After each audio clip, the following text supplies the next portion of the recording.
I never imagined that my meticulously cared for lawn would spark what could only be called a full-blown neighborhood conflict. My name is Daniel, and I've been a resident of Oakwood Estates for almost 5 years now. It's a pleasant community filled with attractive houses, perfectly trimmed yards, and, regrettably, one of the most rigid HOA boards anywhere in the area. Leading this board was Karen Wilkinson, a woman whose whole identity appeared to center on imposing pointless regulations and causing distress among the residents. When I initially settled here, made an effort to get along with Karen. I waved hello whenever I spotted her briskly walking the streets with her ever-present clipboard, noting down every minor infraction. I offered polite smiles during neighborhood gatherings as she droned on for 45 minutes about the precise acceptable hue of beige for house exteriors. I even paid compliments on her assortment of garden gnomes, even though I privately thought they were quite gaudy.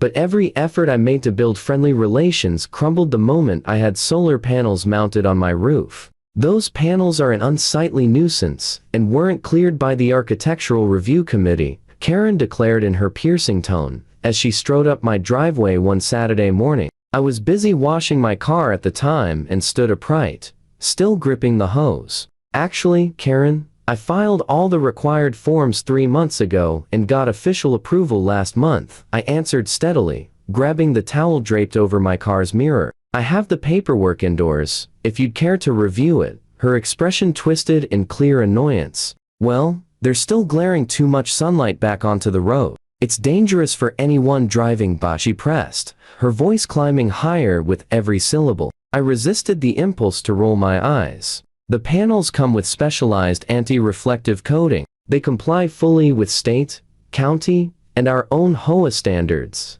I kept my cool, though inside, I was silently counting to 10. Karen's gaze sharpened as she surveyed my yard, clearly hunting for any possible breach of her cherished rules. Her eyes settled on my grass. Your lawn is overgrown. According to Section 7, Paragraph 3 of the Covenants, grass height must not go beyond 2.5 inches. I had mowed it just the day before. Would you like to get out a ruler and check? I asked, letting a touch of dry humor slip into my tone. That marked the start of what turned into a relentless one-woman campaign against me. In the weeks that followed, violation notices arrived one after another for ever more ridiculous reasons. My garbage bins had been visible from the street for 15 extra minutes on pickup day. The flowers I'd added to my beds were unapproved species. My holiday lights from half a year earlier were supposedly detectable if someone peered through binoculars from a particular spot on Karen's rooftop. Every single time, I responded calmly, supplying proof of compliance, or fixing whatever trivial matter she raised. Every single time, Karen became visibly more irritated. It was obvious she wasn't accustomed to dealing with someone who knew the rules as thoroughly as she did, and possessed the restraint to handle things properly. Most other residents just paid the penalties to escape the hassle, which I figured probably covered several of Karen's trips to Boca Raton. Things worsened when I chose to nominate myself for an open seat on the HOA board. I figured I might introduce some common sense to the group. Once Karen learned of my plans, she intercepted me while I was checking my mailbox. I understand you're planning to run for the board, she said, with a smile that stayed far from her eyes. How enterprising of you. Just wanting to contribute to our community, I answered in a friendly manner. You realize the position demands a lot of time. Given your circumstances, I'm not sure you'd manage it. Her words were sugary, but her stare was icy. My circumstances involved working remotely as a structural engineer. If anything, my schedule was more adaptable than most people's. I appreciate the thought, Karen, but I know I can handle the commitment. She moved in nearer. Daniel, let's speak plainly. You really shouldn't pursue this. The existing board functions smoothly as a team. We don't need an outsider stirring up trouble in our unity. Her breath carried hints of coffee and menace. I believe some constructive debate benefits any group, I countered, stepping backward. Let the better candidate prevail. Karen's efforts to undermine me ramped up afterward. All at once, anonymous letters began appearing in neighbors' mailboxes questioning my reliability. Whispers spread about my reasons for working from home. Was I unable to hold a regular job?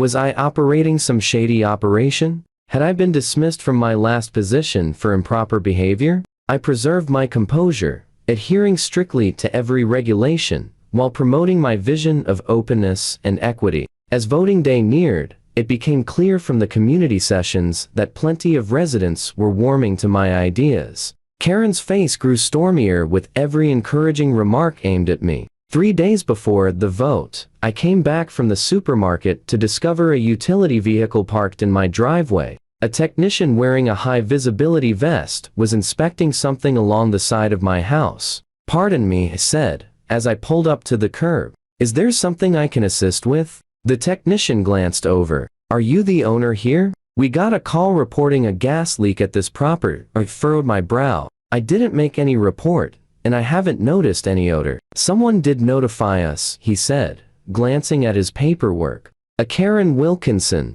She claimed she was representing the HOA and had noticed a powerful smell of gas during a routine property check." A wave of dread washed over me. I had never approved any inspection of my property, and Karen had no legal right to set foot on my land without my consent. The worker gave a casual shrug. "I'm only doing my job, sir. Better safe than sorry." I asked him to go ahead with the check, and we headed together toward the gas meter mounted on the side of the house. What we discovered there left us both speechless. The protective seal on the gas pipe had clearly been disturbed, with obvious scrape marks visible around the fitting. "Sir, have you done any recent work on this line yourself?" the technician asked, his tone laced with worry. "No, definitely not," I answered without hesitation. "I wouldn't dream of messing with gas lines. That's both hazardous and against the law." He gave a serious nod. "Someone certainly has. These scratches are new,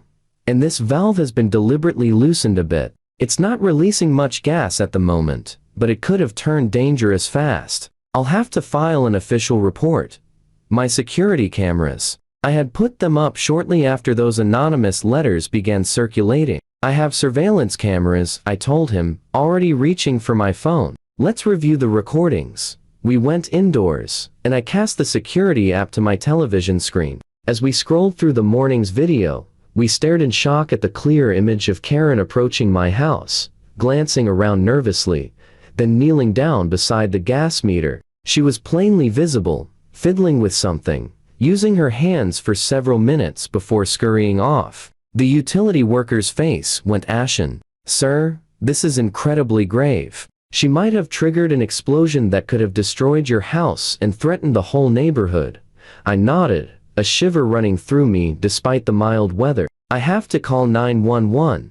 Less than an hour later, my peaceful street was swarming with police vehicles, a fire engine, and an additional utility truck. I handed over the security footage to the officers, who watched it with stern faces. They questioned me thoroughly about my ongoing issues with Karen, and I detailed the growing campaign of harassment. "This has crossed far beyond a simple HOA disagreement," one officer stated. "Interfering with gas lines qualifies as a felony. It constitutes reckless endangerment of the public." They departed to confront Karen, and I settled onto my front porch steps, trying to absorb the shock of it all. Neighbors clustered on the sidewalks, murmuring to one another as details of the event spread quickly. Several came over to me, voicing their disbelief and recounting their own long-standing grievances with Karen's domineering ways. It turned out I wasn't her sole victim, just the only one equipped with cameras to catch her. 2 hours passed before the police came back.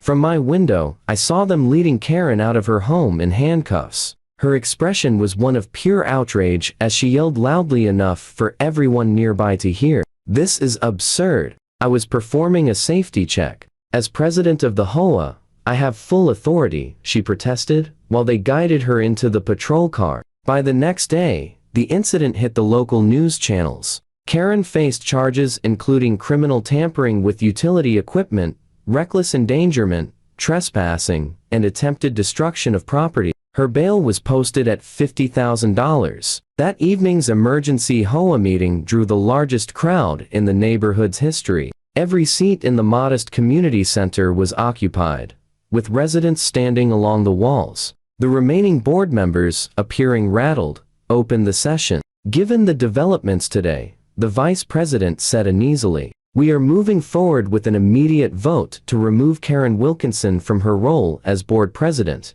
The decision to oust her was unanimous, as was my subsequent election to take the empty position. As the gathering wrapped up, my phone notified me of a fresh news update. Karen's workplace, a nearby real estate firm, had issued a public statement declaring her dismissal, referencing their strict policy against any criminal actions that jeopardize community safety. I headed outside afterward to find several neighbors gathered there. One presented me with a thoughtfully assembled gift basket. We passed the hat around to cover any legal costs you might have, an older woman explained warmly. We've all wished we could challenge her for so long, but fear held us back.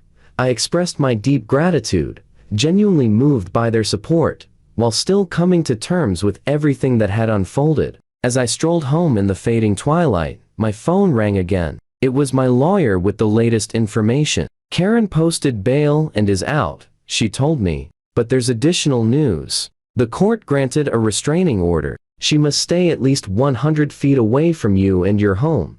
I was preparing to reply, when a high-end SUV braked sharply at the curb next to me. The driver's window lowered, exposing Karen's reddened face, her eyes blazing with rage. You believe this is victory? She hissed, gripping the wheel so tightly her knuckles turned white. Do you realize what you've cost me? You've ruined everything: my career, my status, my good name. Before I could utter a word, a police car that had been stationed farther down the block activated its lights and moved in behind her SUV. The officer emerged, resting a hand on his radio. Ma'am, please exit the vehicle, he instructed clearly. Karen's features collapsed as comprehension dawned. I only just got released. It hasn't even been an hour, she cried, as the officer neared. And you've already breached the restraining order, he responded evenly. Exit the vehicle immediately. As the officer placed Karen in handcuffs for the second time within a single day, her cries rang out across the area. This is unjust. I was simply fulfilling my duties. I created this community. I established the standards. The judge showed no leniency for her quick reoffending. The following morning, I learned that her bail had been canceled, and she would be detained until trial. The prosecutor's early assessment suggested she could face as many as 5 years behind bars, along with penalties that might surpass $100,000. Upon hearing the details in court, Karen simply fainted, slumping to the floor like a puppet with severed strings, and had to be lifted and removed from the room by bailiffs as the gavel fell on her fate.